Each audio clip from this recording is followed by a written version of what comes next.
be discussing how NATO celebrated 75 years with a new sense of purpose and an old threat. Foreign ministers from 30 member countries gathered in Brussels to celebrate the founding of NATO, apparently the world's most successful military alliance. Before dwelling into the detail, let's talk about what is NATO. The North Atlantic Treaty Organization (NATO) is an intergovernmental military alliance formed in 1949. It was established with the primary goal of providing collective defense against a potential aggression, particularly from the Soviet Union during the Cold War era. Over the years, NATO has evolved to address a range of security challenges beyond its original mandate. Founded by 12 members, the alliance currently consists of 32 member countries. NATO's primary mission is collective defense as outlined in Article 5 of North Atlantic Treaty. This article stipulates that an attack on one member country will be considered as an attack on all. NATO was created to defend its member states from aggression. As the fact goes, it never suffered from one or the threat of one. On the contrary, in the name of defending its member states, NATO went on offensive. Over the last 7 decades, it initiated and participated in more than 200 military conflicts worldwide, including 20 major ones. The bombing of Yugoslavia, the invasion of Iraq, the ruined state of Libya, the unlawful military interference in Syria, and the dubious result of combating terrorism in Afghanistan has the most prominent among numerous cases in point. The transformation of Ukraine into a springboard against Russia has become the greatest provocation of all time.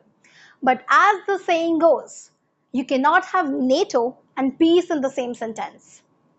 The stark reality is that NATO, while proclaiming its peace aspiration, go in for a war, threaten to attack any state that refuses to accept their rule-based order, would stand as an effective tool for maintaining the West hegemony over the vulnerable ones. This sets a notion of NATO being a continuation of colonial practice in the modern form, under the slogan of democracy, human rights, and freedom. Despite supposed verbal promises to Russia that it would not expand to the east, NATO has admitted several former Warsaw Pact members since the fall of Soviet Union. Now with NATO members bordering Russia and the promise of further expansion, Russia feels increasingly threatened. The promise of Ukraine joining NATO has been cited as a significant reason for Russian action in Ukraine-Russia conflict.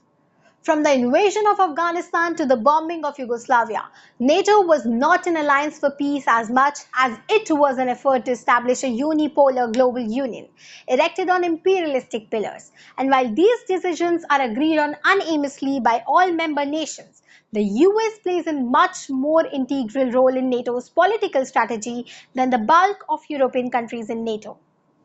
Just in 2022, NATO spent over $1 trillion on defense, with the American funds making up around 70% of that figure.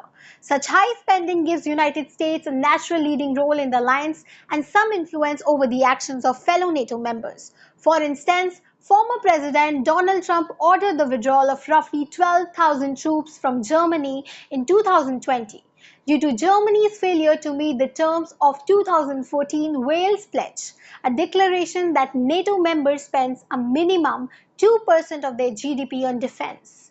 Trump employed this tactic to pressure allies into providing more monetary support to alliance or face a decline in America's military commitments to Europe, something that European countries strongly fear. The power that US maintains over NATO is especially problematic because the US is not bound by many basic international human treaties. For instance, the US did not ratify Conventions on Right of a Child, which focuses on basic human rights for children due to Republican pushback in the Senate.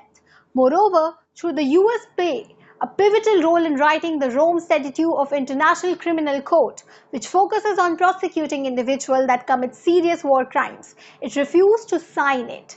This means that US personnel cannot be prosecuted on the international level, for instance, of genocide, mass rape, enforced sterilizations, or crime against humanity. To the very fact, Article 5 has been invoked only once in NATO's history, after September 11 attack on the United States in 2001. The threatened invocations were the drowning of an unarmed Turkish military jet, which was 13 sea miles from Syria over international waters on a solo mission to test domestic radar system. On 25th June, the Turkish Deputy Prime Minister said that he intended to raise Article 5, but the motion did not pass. Then and again, on August 2012, the tomb of Suleiman Shah and events during Syrian civil war. Recep Tayyip Erdogan stated that the tomb of Suleiman Shah in Syria and the land surrounding it is our territory. We cannot ignore any unfavorable act against that monument, as it would be an attack on our territory as well as an attack on NATO land. Again, the motion was not sustained. It did not happen once or twice, but many times. So, the relentless push to expand NATO represents US ill-fated attempt to restore a unipolar world. With this, we have come to the end of today's show.